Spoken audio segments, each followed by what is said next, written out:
the Juneteenth Legacy Award is bestowed upon remarkable individuals who have not only excelled in their artistic endeavors on Broadway, but have also profoundly impacted their communities through educational, philanthropic, and advocacy efforts. This award highlights the enduring spirit and contributions of those who strive to make a difference, embodying the true spirit of Juneteenth.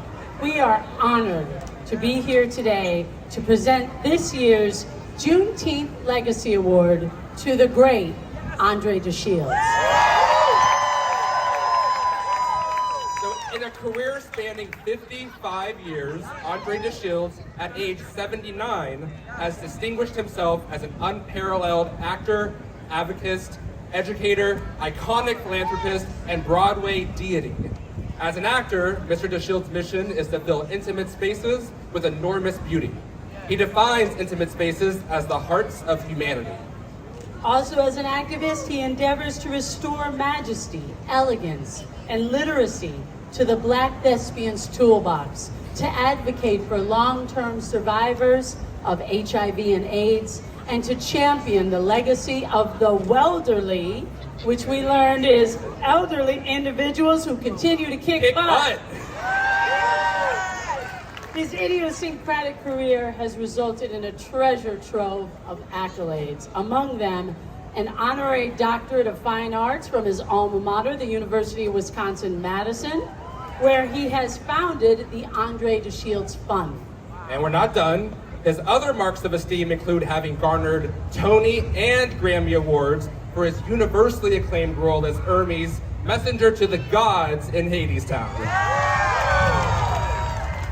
Perennially renowned for his show-stopping performances in 4 legendary Broadway productions, including The Wiz, the title role, Ain't Misbehavin, which he received an Emmy Award, Play On with a Tony nom, and The Full Monty, which he also received a Tony nom for his portrayal, and most recently, for his portrayal of Old Deuteronomy in the radically reimagined Cats, the Jellicle Ball, which was legendary. Mr. De Shields reigned as the Grand Marshal of the 51st Greenwich Village Halloween Parade, achieving reputation as one of the 10 wonders of New York City. Now please give this year's Legacy Award recipient, Mr. ANDRÉ DE SHIELDS, a thunderous round of applause.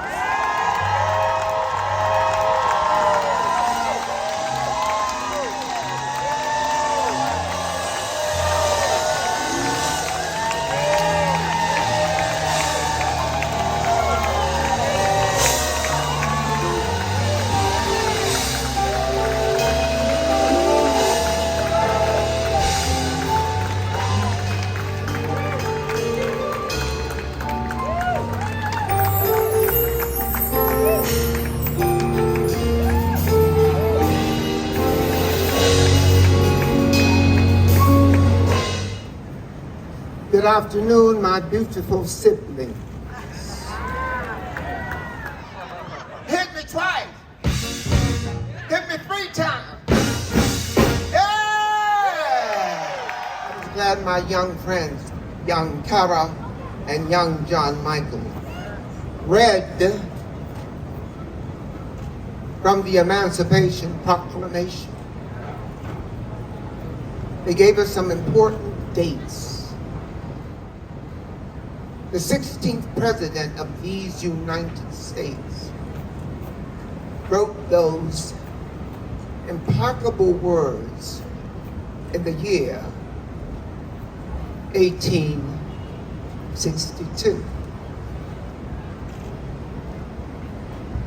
The proclamation didn't become law until the following year, on January 1st. 1863. 2 years later, in the territory called Texas. I want you to understand this, because every year we speak about Juneteenth, and we talk about celebrating freedom. Check this out. In 1865, Juneteenth wasn't just about some white Union soldiers going to Galveston and telling the enslaved people there, you're free. They knew they were free, even from the time that they were first kidnapped from the west coast of Africa. They knew in their heads, they knew in their hearts, they knew in their viscera, their guts, that they were free. Otherwise, they could not have been captured. They could not have been kidnapped. The difference is that now the United Colonies of America knew they were free. That's what makes the difference. I speak to some of my colleagues who think Juneteenth is about barbecuing in Central Park. I'm glad to be here on Father Duffy's Square. Most people still call it Times Square. You see that statue right there? That's Father Duffy. This square is named after him. The concrete, the asphalt that we're sitting on, you heard this story before. This is the land that used to belong to the Lenape. That has something to do with Juneteenth, because it's about freedom. Under all of this is the heart of the Lenape. Now, don't you think it's curious that in the same year, 1865, that the Union soldiers pronounced to the enslaved Americans that they are free, that very same year, Texas transitioned from being a territory into a state. There was some collusion going on there. And the bargain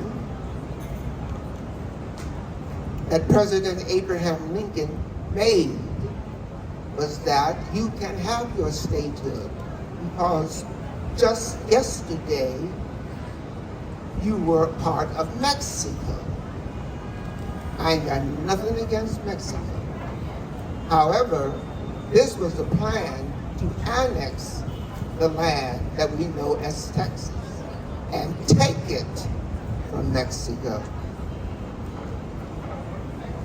The deal was, if you want this land, you have to let the enslaved African Americans go.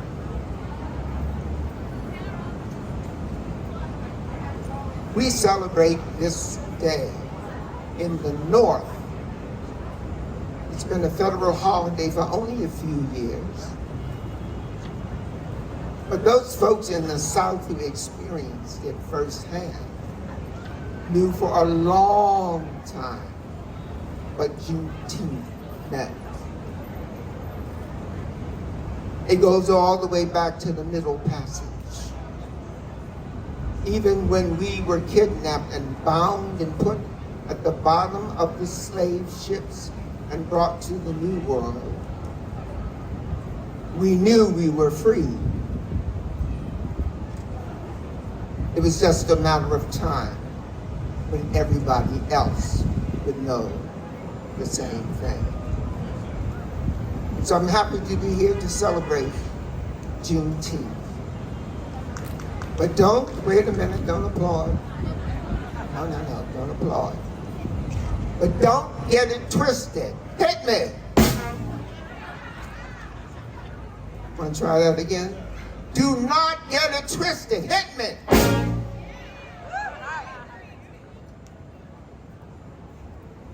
We celebrate Juneteenth just as we celebrate Black History Month, and we keep reminding the United States of America that every month is Black History Month, because American history is Black history.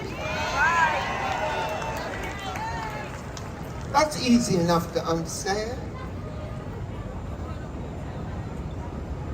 So it's good that annually we remind the people who think that they are in charge that we have been free for the 500 years that we've been in this new world. But we also realize that we were shackled. Do you know that you can be shackled, you can be enslaved, but still be free? It's what you believe, it's what you practice. As a matter of fact, today, there are some of us who are what? Not free. Because they have not let the chains go off their minds.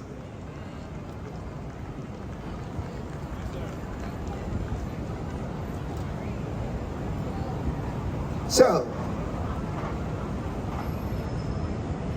my name is ANDRÉ DE SHIELDS. My pronouns are king, legend, icon, Broadway deity, and now winner and possessor of the Legacy Award from the Broadway League.